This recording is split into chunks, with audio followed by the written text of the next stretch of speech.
Now that the reveal section is working as expected, let's add some text. If you scroll down, you'll see an empty text box. This text box will not show up in the preview or in the published version unless you actually type in some text. And we don't want any text on the first image. So let's scroll down to the second image. Scroll down a bit more, and here's the second text box. I'll enter some text, and now let's format it. I want it to be H3 and the font to be Roboto.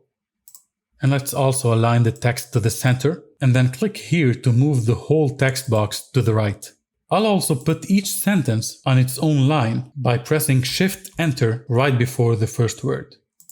Now click here to open the Reveal section options. This will take you back to the first image, so go ahead and scroll down so you can see the text box again. Click here to add a custom color, set the text color to white, and under background color, click on the plus sign to add a new color, and this one's gonna be 297A71. Set the overlay opacity to maybe 85%, and that's it. Let's preview the story.